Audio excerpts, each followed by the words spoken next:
ಹತ್ರದಲ್ಲಿರೋ ರಾಧಾನಗರ್ ಬೀಚ್ಗೆ ಹೋಗಿದ್ವಿ. ಇನ್ನು ಗೋಡೆ ಪಕ್ಕ ಬಂದ್ಬಿಡು, ಗೋಡೆಗೆ ಅಂಟಿಸ್ಕೊಂಡ್ಬಿಡು. ಬ್ರಿಸ್ಟೋ ಅಂತಾರೆ, ಇವ್ರು ಮಾಡೋ ಬ್ರಿಸ್ಟೋ ನೋಡ್ಬಿಟ್ರೆ. ಹೀಗೆ ಇವತ್ತಿನ ಹಾಫ್ ಆಫ್ ದ ಡೇ ಹಿಂಗೆ ಕಾಲ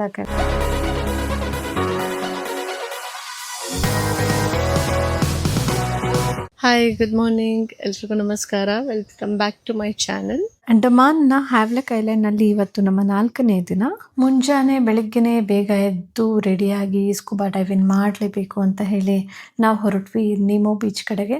ನೋಡಿ, ಇಲ್ಲಿ ಬರಬೇಕಾದ್ರೆ ಇಲ್ಲಿನ ದಾರಿ ಎಷ್ಟು ಕಿರಿದಾಗಿದೆ ಅಂತ ಅಂದರೆ ಒಂದು ವೆಹಿಕಲ್ ಬಂದರೆ ಇನ್ನೊಂದು ವೆಹಿಕಲ್ ರಿಟರ್ನ್ ಬರೋದಕ್ಕೆ ಆಗಲ್ಲ. ಹಾಗೆ ನೀವೇನು ನೋಡ್ತಾ ಇದ್ದೀರಾ, ಇದೇ ನೋಡಿ ಈ ಒಂದು ಡೈವರ್ಸ್ ಅವ್ರ ಒಂದು ಆಫೀಸು. ಒಂದು ಸೈಡ್ ಅಪ್ಲಿಕೇಶನ್ ಫಾರ್ಮ್ ತಗೊತಾರೆ, ಇನ್ನೊಂದು ಕಡೆ ಟ್ರೈನಿಂಗ್ ಸೆಷನ್ ಕೂಡ ಇರುತ್ತೆ. ಆದರೆ ನನಗಿಲ್ಲಿ ಸ್ಕೂಬಾ ಮಾಡಲಿಕ್ಕೆ ಆಗಲಿಲ್ಲ. ಸೊ ಬಂದಾರಿ ಸುಂಕವಿಲ್ಲ ಅಂತ ಹೇಳಿ ನಾವು ರಿಟರ್ನ್ ಹೋಗ್ತಾ ಇದ್ದೀವಿ. ಈಗ ಮಾರ್ನಿಂಗ್ 8 o'clock. ನಾನು ಎಲಿಫೆಂಟ್ ಬೀಚ್ಗೆ ಹೋಗಲಿಕ್ಕೆ ರೆಡಿ ಆಗಿದ್ದೀನಿ. ಅಲ್ಲಿ ವಾಟರ್ ಸ್ಪೋರ್ಟ್ಸ್ ಎಲ್ಲ ಇರುತ್ತೆ.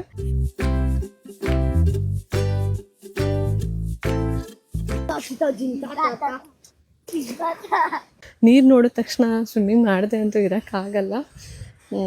ಬಟ್ ಎನಿಹೌ ಇವತ್ತು ವಾಟರ್ ಸ್ಪೋರ್ಟ್ಸ್ಗೆ ಹೋಗ್ತಿದ್ದೀನಿ ಅಲ್ವಾ. ಏನೋ ದೇವಾ, ಎಷ್ಟು ದೂರ ಹೋಗ್ತೀಯಾ? ಎಲ್ಲಿಂದ ಮಾಡಿದ್ರೆ ಅಷ್ಟೇ ಬಾ, ನಾಟಕ ಮಾಡ್ತೀಯಾ? ಬಾರೋ, ಇನ್ನು ಗೋಡೆ ಪಕ್ಕ ಬಂದ್ಬಿಡು, ಗೋಡೆಗೆ ಅಂಟಿಸ್ಕೊಂಡ್ಬಿಡು.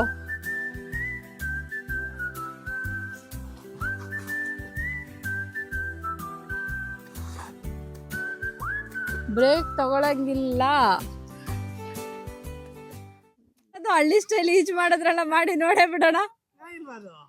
ಸೂಪರ್ ಸೂಪರ್ ಮಾಡಿ. ಹೌದಾ? ಮಾಡಿ ಮಾಡಿ. ಆ ಥರ ಈಜ್ ಯಾರು ಮಾಡಲ್ಲ. ಬ್ರಿಸ್ಟೋ ಅಂತಾರೆ, ಇವ್ರು ಮಾಡೋ ಬ್ರಿಸ್ಟೋ ನೋಡ್ಬಿಟ್ರೆ ಬ್ರಿಸ್ಟೋ ಮಾಡೋರು ಬ್ರಿಸ್ಟೋ ಮರ್ತೋಗ್ಬಿಡ್ತಾರೆ. ನೋಡ ಸರ್ದು ಬ್ರಿಸ್ಟೋಕು ಹೋಗೋ ಸ್ಪೀಡ್ಗೆ ಬೀಚ್ಗೆ ನನಗೆ ಭಯ ಆಗ್ತಾ ಇದೆ. ಸಿಗಾಬಿಟ್ಟೆ ಬಿಸಿಲಿದೆ, ನಾನಂತೂ ಈಗ ಹೋಗಲ್ಲಪ್ಪ. ನಂದೇನಿದ್ರು ಈವ್ನಿಂಗ್ ಅಷ್ಟೇ. ನೀವೇನು ನೋಡ್ತಾ ಇದ್ದೀರಾ, ಈ ಬೀಚ್ ಇದೆಯಲ್ಲ, ನಾವು ಸ್ಟೇ ಮಾಡಿರೋ ಹೋಟೆಲ್ಗೆ ಅಟ್ಯಾಚ್ ಆಗಿರುವಂತಹ ಒಂದು ಪ್ರೈವೇಟ್ ಪ್ರಾಪರ್ಟಿ. ಆ್ಯಕ್ಚುಲಿ ನನಗೆ ರಾಧಾನಗರ್ ಬೀಚ್ ತುಂಬ ಇಷ್ಟ ಆಯಿತು. ಯಾಕಂದರೆ ವೇವ್ಸ್ ಎಲ್ಲ ತುಂಬ ಹೈಟಲ್ಲಿ ಬರ್ತಾ ಇತ್ತು. ಕಾಲಪತ್ತರ್ ಬೀಚಲ್ಲಿ ಏನಂತ ಅಂದರೆ ಕಂಪ್ಲೀಟ್ಲಿ ಒಂದು ಬ್ಲೂ ವಾಟರ್ನ ನೀವು ತುಂಬ ಚೆನ್ನಾಗಿ ನೋಡ್ಬೋದು. ರಾಧಾನಗರಲ್ಲೂ ನೀವು ನೋಡ್ಬೋದು. ಬಟ್ ರಾಧಾನಗರಲ್ಲಿ ವೇವ್ಸ್ ಎಲ್ಲ ತುಂಬ ಹೈಟ್ಸಲ್ಲಿ ಇರ್ತದೆ, ಈ ಥರ ಹೈಟ್ಸ್. ಸೊ ನೋಡಿ, ಎಲ್ಲ ಏನು ಬಿಂದಾಸ್ ಮಜಾ ಮಾಡ್ತೀರ. ಹೀಗೆ ಇವತ್ತಿನ ಹಾಫ್ ಆಫ್ ದ ಡೇ ಹಿಂಗೆ ಕಾಲ ಕಳೆದ್ವಿ. Due to high tides and weather ಕಂಡೀಷನ್ಸಿಂದ ನೆಮೋ ಬೀಚ್ಗೂ ಕೂಡ ಹೋಗಿದ್ದು ಪ್ರಯೋಜನ ಆಗಲಿಲ್ಲ. ಹಾಗೆ ಎಲಿಫೆಂಟ್ ಬೀಚ್ಗಾದರೂ ಹೋಗೋಣ ಅಂತ ಅಂದ್ಕೊಂಡಿದ್ವಿ. But due to high tides and weather conditions ಇದು ಕೂಡ ಪ್ರೋಗ್ರಾಮ್ ಕ್ಯಾನ್ಸಲ್ ಆಯಿತು. ಹಾಗಾಗಿ ನಾವಿದ್ದಂತಹ ಪ್ರೈವೇಟ್ ಬೀಚ್ ಪ್ರಾಪರ್ಟಿ ಚೆನ್ನಾಗಿದ್ದರಿಂದ ಇಲ್ಲೇ ಹಾಫ್ ಆಫ್ ದ ಡೇ ಕಳೆದು ನಂತರ ರೆಸ್ಟ್ ಆಫ್ ದ ಡೇಗೆ ರಾಧಾನಗರ್ ಬೀಚ್ ಕಡೆ ಹೊರಟ್ವಿ. ಇದು ಏಷ್ಯಾದ ಅತ್ಯಂತ ಸುಂದರವಾದ ಬೀಚ್ ಅಂತ ಹೇಳಿ ಇದನ್ನು ಕರೀತಾರೆ. ಇಲ್ಲಿನ ಒಂದು ಸಾಫ್ಟ್ ವೈಟ್ ಸ್ಯಾಂಡ್ ಮೇಲೆ ನಡೆಯೋದೇ ಸೀರಿಯಸ್ಲಿ ಒಂದು ಡಿಫ್ರೆಂಟ್ ಕೈಂಡ್ ಆಫ್ ಚಿಲ್ ಫೀಲ್ನ ಕೊಡುತ್ತೆ. ಇಲ್ಲಿನ ಈ ಜೆಂಟಲ್ ಬ್ಲೂ ವೇವ್ಸ್ ಜೊತೆ ಆಟ ಆಡ್ತಾ ಇದ್ರೆ ಸೀರಿಯಸ್ಲಿ ನಮಗೆ ನಾವೇ ಕಳೆದು ಹೋಗ್ತಾ ಇದ್ವಿ. ರಾಧಾನಗರ್ ಬೀಚ್ ಅಂದರೆ ಬರೀ ಬೀಚ್ ಅಲ್ಲ, ಇದು ಒಂದು ಕಂಪ್ಲೀಟ್ ಎಕ್ಸ್ಪೀರಿಯನ್ಸ್. ಇಲ್ಲಿಗೆ ಬಂದರೆ ನೀವು ನಿಮ್ಮನ್ನೇ ನೀವು ಮರ್ತು ಬಿಡ್ತೀರಾ, ಟೈಮ್ ಹೋಗೋದೇ ಗೊತ್ತಾಗಲ್ಲ. It's all together a different wonderful experience ಅಂತ ಹೇಳೋಕ್ಕೆ ಇಷ್ಟಪಡ್ತೀನಿ.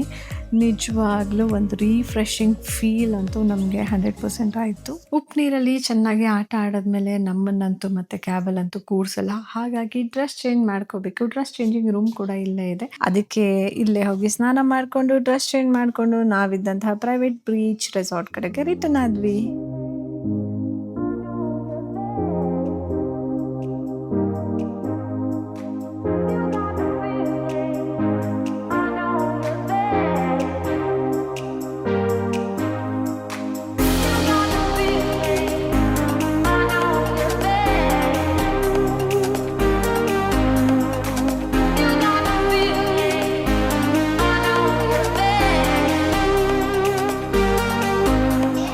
ನಾವು ಬಂದಿರೋದು ಮೇ ಮಂತಲ್ಲಿ, ಅದು that too end of the May month. It's 28, 29 ಆ ಥರ ಇದೆ.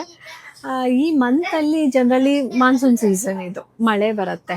ಅದೇ ನಮಗೆ ಪ್ರಾಬ್ಲಮ್ ಆಗಿದ್ದು. ಹಾಗಾಗಿ ವೆದರ್ದೆಲ್ಲ ತುಂಬ ಕಂಡೀಷನ್ ಹೆಂಗೆ ಬೇಕು ಹಾಗೆ ಚೇಂಜಸ್. ಒಂದು 5 ನಿಮಿಷ ಮಳೆ ಬರುತ್ತೆ, ಆಮೇಲೆ 2 ಅವರ್ಸ್ ಮಳೆ ಬರಲ್ಲ, ಸಡನ್ನಾಗಿ ಬಿಸಿಲು ಬರುತ್ತೆ, ಮತ್ತೆ ಮಳೆ ಬರುತ್ತೆ. ಸೊ ಈ ರೀತಿ ಒಂದು ವೆದರ್ ಚೇಂಜಸ್ ಆಗ್ತಿದ್ದಾಗ ಇಲ್ಲಿ ಎಲ್ಲ ಥರ ಆ್ಯಕ್ಟಿವಿಟೀಸ್ನ ಸ್ಟಾಪ್ ಮಾಡಿಬಿಡ್ತಾರೆ.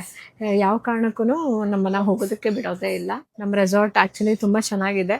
ಇಲ್ಲೇ ಸುತ್ತಮುತ್ತ ಓಡಾಡಿಕೊಂಡು, ಇಲ್ಲೇ ನಮ್ಮದು ಪ್ರೈವೇಟ್ ಬೀಚ್ ಇರೋದ್ರಿಂದ ಈ ಪ್ರಾಪರ್ಟಿನಲ್ಲಿ ಅಲ್ಲೇ ಹೋಗಿ ಸ್ವಲ್ಪ ಹೊತ್ತೆಲ್ಲ ವೀಡಿಯೋಸ್ ಅದು ಇದೆಲ್ಲ ಮಾಡಿಕೊಂಡು ಸ್ವಲ್ಪ ಎಲ್ಲ ಮಕ್ಕಳೆಲ್ಲ ಚೆನ್ನಾಗಿ ಆಟ ಆಡಿದ್ರು. ನಾನು ಕೂಡ ಚೆನ್ನಾಗೆಲ್ಲ ಆಟ ಆಡಿ ಸ್ವಿಮ್ಮಿಂಗ್ ಎಲ್ಲ ಮಾಡಿ, ಸೊ ಅಲ್ಲಿಂದ ಆನಂತರ ನಾವು ರಾಧಾನಗರ್ ಬೀಚ್ಗೆ ಹೋದ್ವಿ. ನನಗೆ ಅಂಡಮಾನಲ್ಲಿ ರಾಧಾನಗರ್ ಬೀಚ್ ಪರ್ಸ್ನಲಿ ನಂಗೆ ತುಂಬ ಇಷ್ಟ ಆಯಿತು. ಯಾಕಂತಂದರೆ ಅಲ್ಲಿ ವೇವ್ಸ್ ಎಲ್ಲ ತುಂಬ ಹೈಟಲ್ಲಿ ಬರ್ತಾ ಇತ್ತು. ಆ ವೇವ್ಸ್, ಆ ಪ್ರೆಷರ್ ಎಲ್ಲ ತುಂಬಾ ಜಾಸ್ತಿ ಇತ್ತು, ತುಂಬಾ ಚೆನ್ನಾಗಿತ್ತು. ಆಮೇಲೆ ಇವ್ರು ಹೇಳಿದ್ರೆ ನಮಗೆ ಕಾಲಪತ್ತರ್ ಬೀಚ್ಗೆ ಕರ್ಕೊಂಡು ಹೋಗ್ತೀನಿ ಅಂತ. ಅಫ್ಕೋರ್ಸ್ ಕಾಲಪತ್ತರ್ ಬೀಚ್ ತುಂಬಾ ಚೆನ್ನಾಗಿದೆ, ಇಲ್ಲ ಅಂತ ಹೇಳಲ್ಲ. ಬಟ್ ನನಗೆ ಪರ್ಸ್ನಲಿ ನಾನು ವೇವ್ಸ್ನ ನಾನು ಎಂಜಾಯ್ ಮಾಡ್ತೀನಿ. ಸೊ ಅದಕ್ಕೋಸ್ಕರ ನಾವು ರಾಧಾನಗರ್ ಬೀಚ್ಗೆ ಹೋದ್ವಿ. ನಂಗೆ ಅದು ತುಂಬಾ ಇಷ್ಟ ಆಯಿತು. ಇವತ್ತಿನ ವ್ಲಾಗ್ ನಾನು ಏನೇನೋ ಶೂಟ್ ಮಾಡಬೇಕು, ಏನೇನೋ ನಿಮಗೆಲ್ಲ ನಿಮ್ಮ ಜೊತೆ ಶೇರ್ ಮಾಡ್ಕೋಬೇಕು ಅಂತ ಅಂದ್ಕೊಂಡಿದ್ದೆ. ಎಲಿಫೆಂಟ್ ಬೀಚ್ಗೆ ಹೋಗಬೇಕು, ಆಮೇಲೆ ನಿಮೋ ಬೀಚಲ್ಲಿ ಸ್ಕೂಬಾ ಡೈವಿಂಗ್ ಕೂಡ ಇತ್ತು, ಬಟ್ ಅದು ಕೂಡ ಮಾಡೋಕ್ಕಾಗಲಿಲ್ಲ. ಯಾಕಂತಂದರೆ ಇಲ್ಲಿ ಟಿಲ್ 30th ಯಾವುದೇ ವಾಟರ್ ಗೇಮ್ಸ್, ವಾಟರ್ ಆ್ಯಕ್ಟಿವಿಟೀಸ್ಗೆ ನಮ್ಮನ್ನು ಕಳಿಸೋದಿಲ್ಲ ಅಂತ ಹೇಳಿಬಿಟ್ಟಿದ್ದಾರೆ. ಹಾಗಾಗಿ ನಮ್ಮನ್ನೆಲ್ಲನೂ ಕಳಿಸಿಲ್ಲ. ಎಲಿಫೆಂಟ್ ಬೀಚ್ಗೂ ಹೋಗೋಕ್ಕಾಗಲಿಲ್ಲ, ಆ್ಯಂಡ್ ಇನ್ನೊಂದು ಯಾವುದು ನಿಮೋ ಬೀಚ್ ಸ್ಕೂಬಾ ಡೈವಿಂಗು ಮಾಡೋಕ್ಕಾಗಲಿಲ್ಲ. ಈ ರೀತಿ ಮತ್ತು ಇನ್ನೊಂದು ನಾನು ನಿಮ್ಮ ಹತ್ರ ಶೇರ್ ಮಾಡ್ಕೋಬೇಕು ಇಂಪಾರ್ಟೆಂಟ್ ವಿಚಾರ ಅಂತಂದರೆ, ಸ್ಕೂಬಾ ಡೈವಿಂಗಲ್ಲಿ ಕೆಲವೊಂದು ವಿಚಾರ ಅಂದರೆ ಎನ್ಕರ್ ಮಾಡ್ಕೊತಾರೆ. ಯಾಕಂತಂದರೆ ನಾವು ಹೊರಗಡೆ ಇರೋ ಅಟ್ಮಾಸ್ಫಿಯರೇ ಬೇರೆ, ಸಾಲದಕ್ಕೆ ಅಂಡರ್ ವಾಟರ್ ಹೋದಾಗ ಆ ಸೈನ್ಸ್ ಬೇರೆ ಥರ ಇರುತ್ತೆ. ನಿಮ್ಮ ಹೆಲ್ತ್ ಕಂಡೀಷನ್ಸ್ ಎಲ್ಲ ಪರ್ಫೆಕ್ಟಾಗಿದ್ದರೆ ಮಾತ್ರ ಅವ್ರು ಅಲೋ ಮಾಡ್ತಾರೆ. ಅಂದರೆ ಮೈಗ್ರೇನ್ ಇಶ್ಯೂಸು, ಸೈನಸ್ ಇಶ್ಯೂಸ್, ಆಮೇಲೆ ಇನ್ ಕೇಸ್ ಆಫ್ ಸರ್ಜರೀಸ್ ಯಾವ್ದಾರ ಆಗಿದ್ದರೆ, ಆಮೇಲೆ in case of any tablets ಆ ಥರ ಎಲ್ಲ ತೊಗೊಂಡಿದ್ದಿದ್ರೆ ಆ ಥರದವ್ರನ್ನೆಲ್ಲ ಎಲ್ಲೂ ಮಾಡಲ್ಲ ಸ್ಕೂಬಾ ಡೈವಿನಲ್ಲಿ.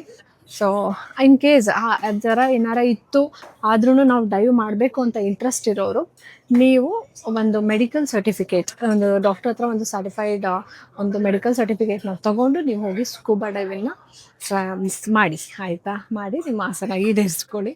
ಇನ್ನೊಂದು ನನಗೆ ಇಲ್ಲೇನು ಇಷ್ಟ ಆಯಿತು ಅಂದರೆ ಇಲ್ಲಿನ ಬೀಚ್ ಏನಂತಂದರೆ ಕಂಪ್ಲೀಟ್ಲಿ ಟಾರ್ಕೈಸ್ ಬ್ಲೂ ವಾಟರ್ ಬೀಚ್. ಇದು ಸಖತ್ತು clean, and even the city is also, ಆಯಿತಾ, ತುಂಬ ಕ್ಲೀನು, ಪ್ಲಾಸ್ಟಿಕ್ ಫ್ರೀ.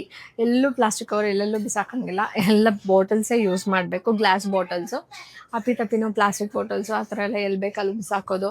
ನನ್ನ ಮಗ ನಾವು ಅಲ್ಲಿ ಬಿಸಾಕ್ತೀವಲ್ಲ ನಮ್ಮ ಊರುಗಳಲ್ಲಿ, ಹಿಂಗೆ ಚಿಪ್ಸ್ ಏನೋ ಒಂದು ಕವರ್ ಹಿಂಗೆ ಬಿಸಾಕೋಕೆ ಹೋದ.